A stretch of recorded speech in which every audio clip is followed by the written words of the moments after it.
la bonne sémence. Alléluia. Et c'est le semblable pour ce débat. Là, ce matin. Et dans ce deuxième volet, le second culte, on va changer de thème. Nous allons voir la grandeur de Dieu. Alléluia. Amen. Nous n'irons pas en avant en large, la grandeur de Dieu sera définie en un seul mot, en un seul terme. C'est 1 Jean, le verset 3, qui en parle. Si nous pouvons aller avec nos Bibles dans 1 Jean, même si à la projection, ayons toujours à cœur d'avoir la Bible et le Père, la parole de Dieu. Et même chez nous à la maison, ayons toujours cette tendance à voir la Bible.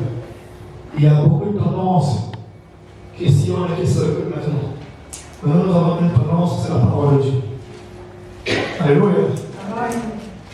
La Bible est très importante. Sans la parole de Dieu, tu ne peux pas combattre l'ennemi. Parce que lorsqu'il vient souffler, il vient planter l'ivraie pendant que tu dors. Quand tu ne lis pas la parole de Dieu, tu dormiras, tu finiras par dormir. Tu finiras par t'assoupir.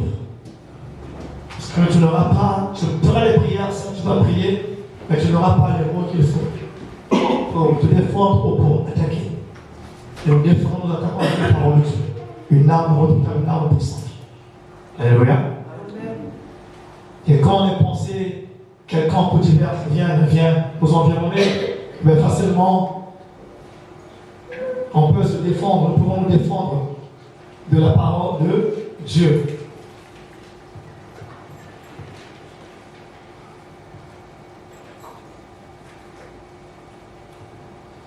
Alors, je ne vais pas repartir dans 3 Jean tout entier. Je reviendrai au fur et à mesure. On va prendre, commence par le verset 11 qui dit pardon. Car ce qui vous a été annoncé et ce que vous avez entendu dès le commencement, c'est que nous devons nous aimer les uns les autres. Alléluia. Amen. Nous devons nous aimer les uns les autres. Alors, l'amour, c'est quoi? Certainement, chacun de nous connaît ce que c'est que l'amour. Nous connaissons ce terme-là, nous le connaissons en âge. Nous avons été prêchés, nous l'avons entendu écouter beaucoup de fois. Mais qu'en est-il réellement l'amour?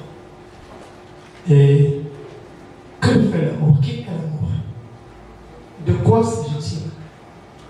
Alléluia. Le dictionnaire nous dit quelque chose, que l'amour est le désir d'accomplir le bien d'autrui. Ou le bien à autrui. C'est pareil. Et dans autrui, nous savons que l'autrui, quand on parle de l'autrui, c'est donc pour autrui, un homme, c'est d'accomplir en fait, c'est le bien plutôt d'accomplir, si on peut dire. Donc c'est le bien, ou bien c'est le désir d'accomplir le bien à l'égard d'une personne. Alléluia. Lorsqu'on veut accomplir un bien à l'égard d'une personne, on le porte pour un bien d'amour. Alléluia. Pourquoi il faut avoir de l'amour pour vouloir accomplir le bien à une personne. Sinon, quelqu'un a dit quelque part, je n'ai jamais vérifié, que le sentiment le plus proche de l'amour, c'est la haine. C'est ça, hein? C'est ce que le monde nous apprend. Mais en réalité, ce n'est pas ça. Donc, l'amour, c'est un désir d'accomplir, c'est vouloir accomplir le bien à autrui, à une personne autre que toi. Pas toi, mais une personne autre que toi. Une personne que tu peux connaître, une personne que tu ne peux pas connaître, une personne étrangère, une personne. Alors, en parenthèse, entre guillemets, ton position, donc, à une personne quelconque.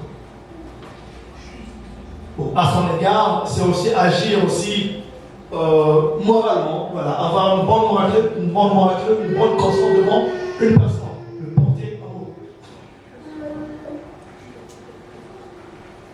Et cela est la définition des gens, des hommes. Alors, Jean dit que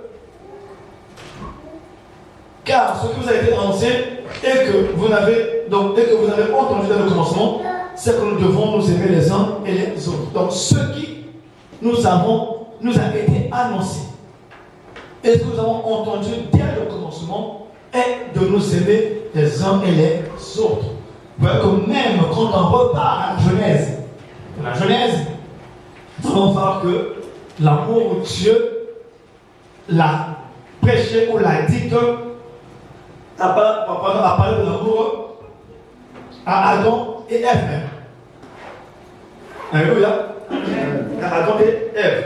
Et même lorsque Caïn était prêt de tuer Abel, Dieu lui a repris pour cela. Avant qu'on ne puisse connaître l'acte. Il dit non. Mets l'amour dans ton cœur et ton cœur changera. Mais si tu laisses croître le mal en toi, eh bien le mal demeurera en toi, tu n'auras pas l'amour, tu finiras par faire le mal. Et quand il n'a pas voulu entendre raison, il a fini par tuer Abel. Pourquoi? Parce que dans son cœur, à l'intérieur de lui, il n'y avait plus d'amour pour son frère.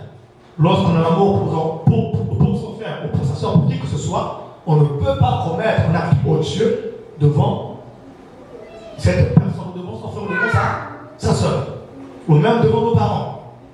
Alléluia. Et bon, je ne veux pas rentrer aussi dans le détail parce qu'on distingue pratiquement 4 types d'amour, mais je n'irai pas en détail. Je reste sur le fait de l'amour propre selon la définition de Dieu. Donc, selon la définition de Dieu, alors, l'amour nous enseigne aussi autre chose. L'amour selon l'humain, lui, est souvent conditionnel.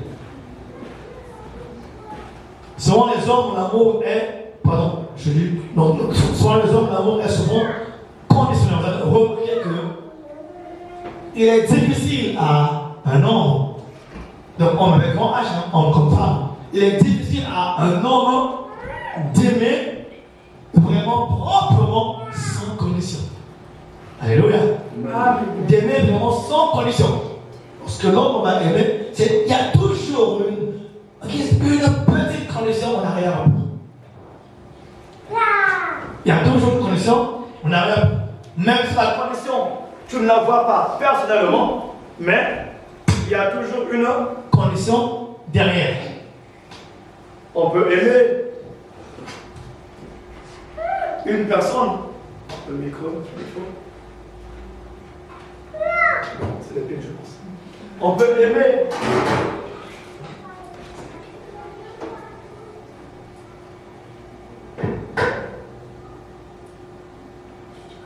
c'est bon. Donc, on peut l'aimer, on peut être amené à aimer quelque chose. D'accord? Aussi, on peut être amené à aimer quelque chose par rapport à la beauté de la chose présente.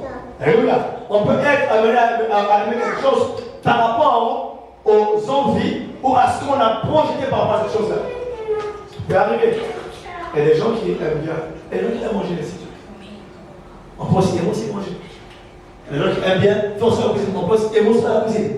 Donc ça existe. On peut aimer faire beaucoup de choses en fait. Mais cela est fait fonction d'une condition quelque part. Parce que j'aime faire la cuisine, je fais la cuisine. Parce que j'aime faire ceci, je fais cela. Parce que j'aime marcher, je vais marcher. C'est un sentiment qu'on éprouve. C'est ça l'amour. C'est l'amour.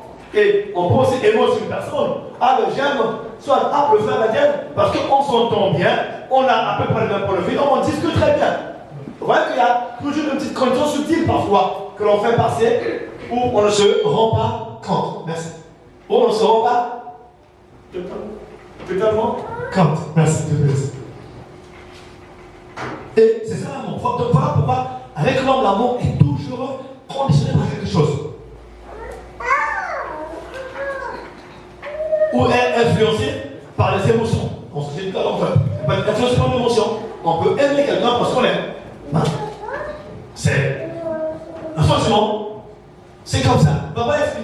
Mais quand on va au-dedans, on aime cette personne parce que cette personne est comme ça, parce qu'elle est comme ça, parce qu'elle est comme ça, parce qu'elle est comme ça. Il y a toujours en fait quelque chose qui est en arrière-plan.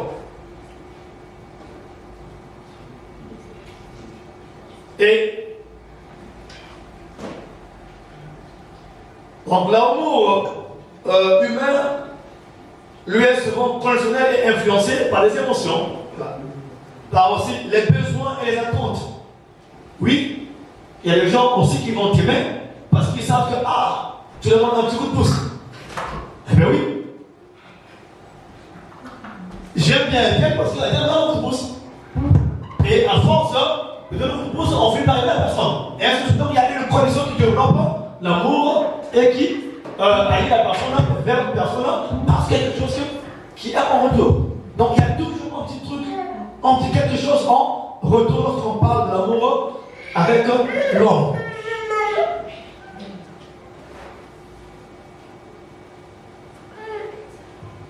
Et aussi, on peut dire, il peut aussi dépendre de ce que l'on reçoit en retour. Donc à chaque fois, l'amour peut aussi dépendre de ce que l'on reçoit en retour. J'aime cette personne parce qu'en retour j'ai quelque chose. J'aime faire cette chose. J'aime faire ceci parce qu'en retour j'ai quelque chose. J'aime faire ça parce qu'en retour j'ai... Donc à chaque fois il y a un besoin, un arrière-besoin qui est exprimé et qui revient toujours. Alors, l'amour de l'homme, qu'est-ce qu'il fait? Premièrement, il présente parfois de la fragilité. Il est des fois fragile. Et il est changeant ou peut-être influencé par les circonstances. Donc l'amour de l'homme présente quelquefois de la fragilité. Il est fragile quelquefois. Aujourd'hui, deux personnes peuvent s'aimer, mais demain, il va les briser. Ça, on le sait. Alléluia. Ah oui, je ne veux pas le rappeler. Alléluia. Je pense que chacun le connaît et chacun le reçoit. Deux personnes peuvent s'aimer, deux amis peuvent marcher ensemble, ou deux frères ou deux sœurs de même famille aussi peuvent marcher ensemble, peuvent grandir ensemble dans une même maison, mais plus tard il y a séparation. Les deux sœurs ne s'entendent pas, les deux frères ne s'entendent pas, ou la mère ou le père ne s'entendent pas, ou je sais pas le nom, ou le fils et le père ne s'entendent plus, ou la mère et la fille ne s'entendent même plus. Elle devient chien et chat. Alléluia. L'amour de l'homme est toujours influencé par quelque chose. Il peut être aussi influencé par quelque chose pour perdre sa valeur. Premièrement.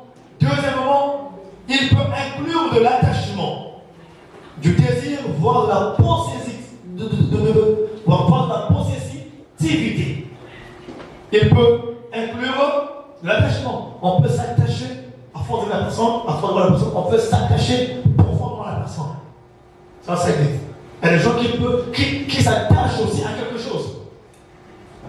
Je suis tellement apprécié cette chose-là, la personne s'attache à la chose. Et au fur et à mesure. Et on peut aussi prouver dans les preuves du désir, voire de la possessivité.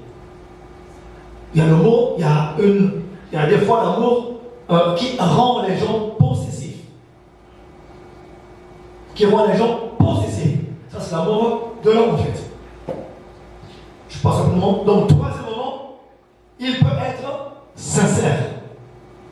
L'amour peut être sincère, mais aussi imparfait. Donc, vous voyez qu'il y a toujours les deux volets dans l'homme. Dans l'homme, il peut être bon comme mauvais.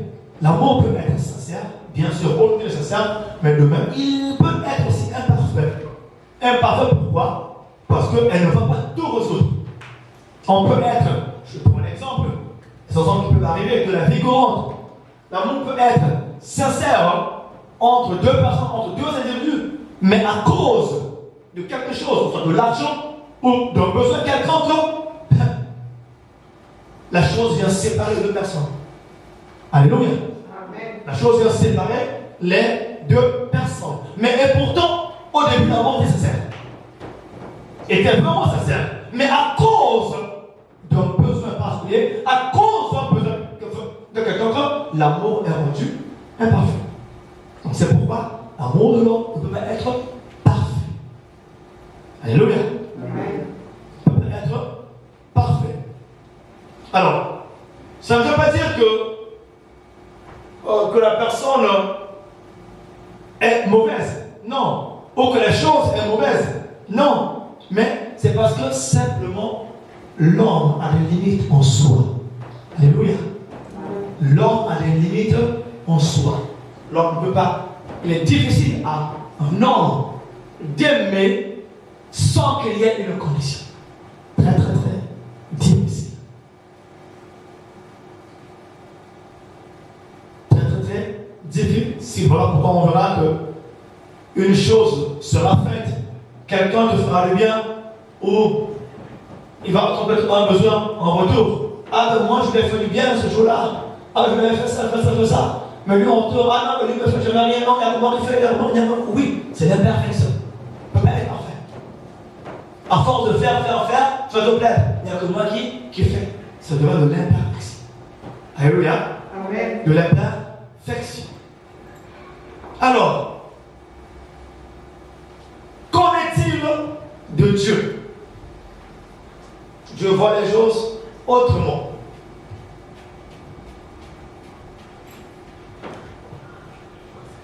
J'ai mis un titre, vous allez voir que peut-être qu'il n'a rien à voir, mais qui est à voir dans le fond. La grandeur de Dieu. C'est là où l'homme ne peut pas avoir une grandeur qui est égale à Dieu.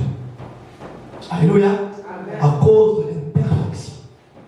Et c'est l'imperfection qui a conduit l'homme dans le péché.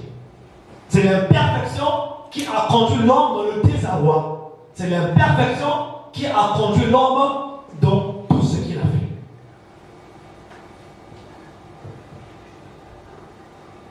Alors, l'amour selon Dieu est défini autrement. Dieu, premièrement, je parle de Dieu lui-même, Dieu est amour. Alléluia. Amen.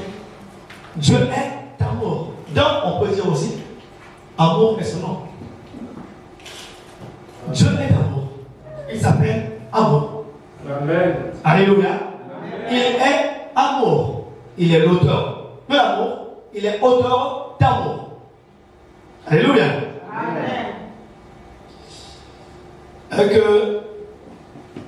C'est pourquoi quand on regarde dans la perspective biblique, on va voir que avec Dieu, l'amour va changer, va définir autre chose.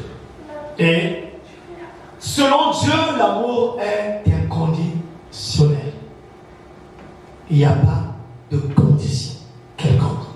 La condition que l'homme peut poser, Dieu ne la pose pas.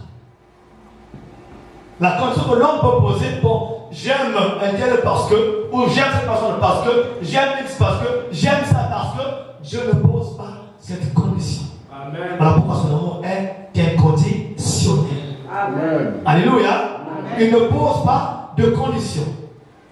Et à part que Dieu ne pose pas de conditions, son amour est aussi sacrificiel. Alléluia. Amen. Son amour est sacrificiel et universel. Pourquoi sacrificiel? Pour l'amour plus, il a témoigné son amour. Juste et vrai. Il a envoyé son fils unique, mourir à la croix pour l'humanité tout entière. Alléluia. N'est-ce pas de l'amour ça? Amen. Qui peut envoyer son fils ici? Aller mourir pour les autres. Il te sera difficile. Mais Dieu l'a fait. Son amour est inconditionnel, son amour est sacrificiel et universel. Son amour n'a pas un parti pris, mais son amour s'étend sur tout et s'étend d'âge en âge. Amen. Il n'y a pas que Dieu aime sur une période. Oh non, mais Dieu a aimé, bon, Dieu a haï, peut-être n'a pas aimé autant d'Adam pour faire péché. Il est venu aimer autant les prophètes. Il est venu aimer autant. Non, Dieu, malgré les temps et les générations, son amour ne faillit point. Son amour reste stable. Son amour reste vrai et réel. Alléluia. Et universel. Et voilà pourquoi cherchons la grandeur de Dieu. Et quand on dit Dieu est grand, nous voyons, l'homme voit tout ce qu'il voit, tout ce que Dieu a créé, tout ce que Dieu a mis en place, tout ce qu'il a créé l'univers, il a créé les animaux, il a créé les terre, il a créé toutes choses, il fait ceci, il fait cela, il est puissant, tout ça c'est bon. Il fait beaucoup de choses. Mais la grandeur réelle de Dieu est définie par son amour. Alléluia. La grandeur réelle de Dieu est définie par son amour. Dieu est grand par son amour. Alléluia. Car il est amour. Premièrement,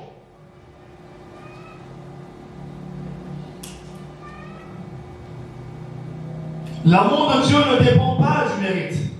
Non. C'est pas parce que tu as fait des efforts. C'est pas parce que j'ai beaucoup fait ceci. C'est pas parce que, non, j'ai beaucoup jeûné. Pas parce que j'ai beaucoup prié. Pas parce que, non. Pas parce que je suis meilleur que l'autre.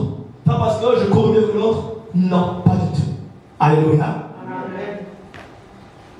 Il ne dépend pas du mérite. Pourquoi? Parce que Dieu aime même ceux qui échouent. Alléluia. Amen. Je ne lirai pas chaque verset, parce que je passe par mon vu avec le temps. Mais parlons de là une chose que 7 fois le juste tombera, 7 fois il le relèvera. Alléluia. Il le relèvera. C'est pas parce que la personne est tombée, Dieu ne l'aime plus. Mais Dieu est tellement amour qu'il va tendre la main pour relever la personne. Alléluia. Ce n'est pas parce que la personne ne connaît pas Christ ou ne prie pas Christ que Dieu ne l'aimera pas. Non, mais il va le garder afin que la personne puisse revenir à lui et la personne ne soit changée. Par le fait que Dieu, le Seigneur il use de compassion. Nous voulons qu'on le périsse et que tous parviennent à la connaissance de Dieu. Deuxièmement, il est tourné vers le don de soi. Autrement dit, vers celui qui sait s'offrir vers lui-même, qui sait se donner. Alléluia. Amen. Il est tourné vers le don, l'amour de Dieu. L'amour que Dieu implante dans le corps de chrétien est tourné vers le don de soi. C'est-à-dire que tu t'offres, tu te donnes aux autres. Alléluia. Voilà pourquoi je dois dire que tu vas aimer vos ennemis. Priez pour ceux qui vous maudissent. Alléluia. Amen. Aimez vos ennemis. Mais comment tu peux aimer ton ennemi? L'homme propre à lui-même ne peut pas aimer son ennemi, c'est pas possible. Alléluia. Je l'ai dit tout à l'heure que deux ennemis peuvent marcher ensemble.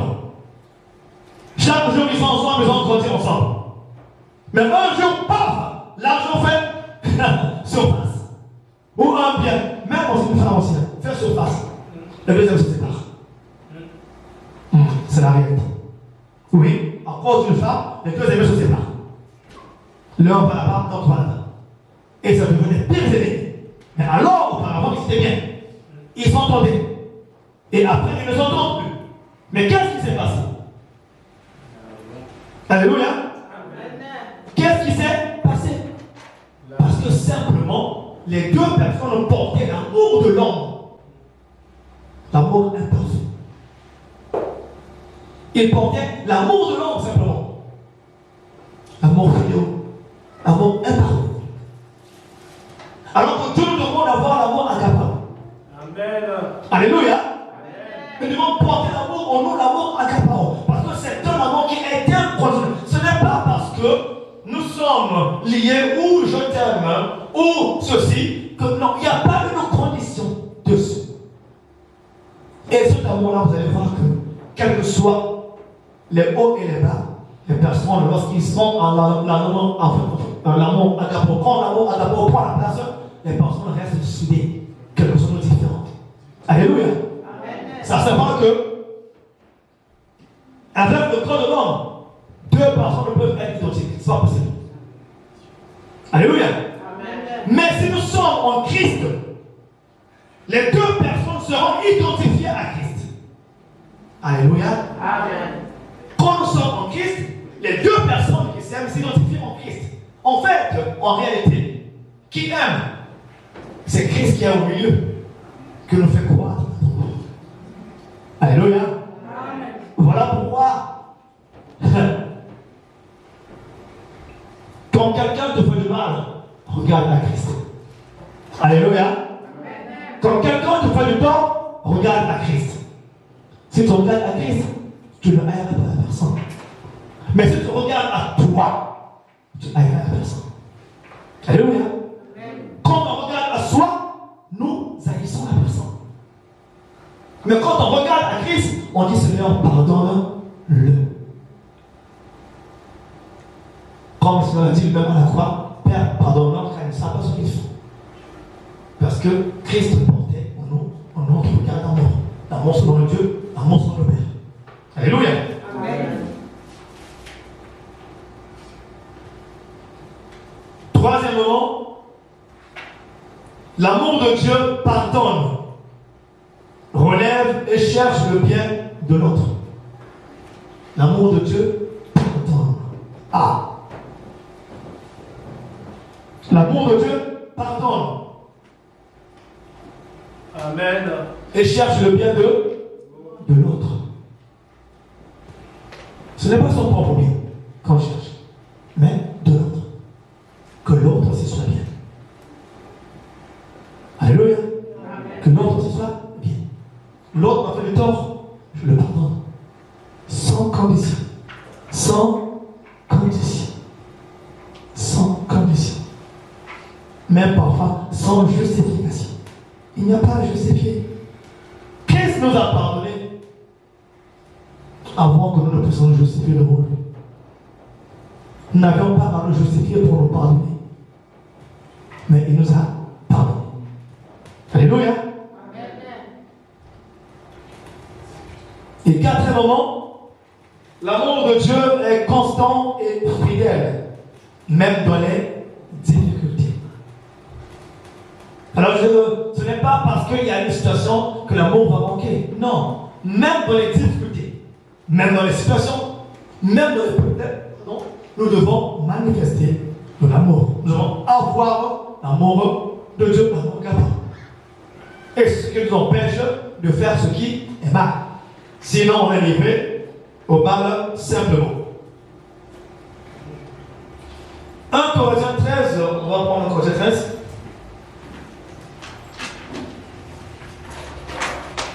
Je vais peut-être prendre le verset rapidement pour illustrer tout ce que j'ai dit, parce que j'avais commencé un tout petit peu.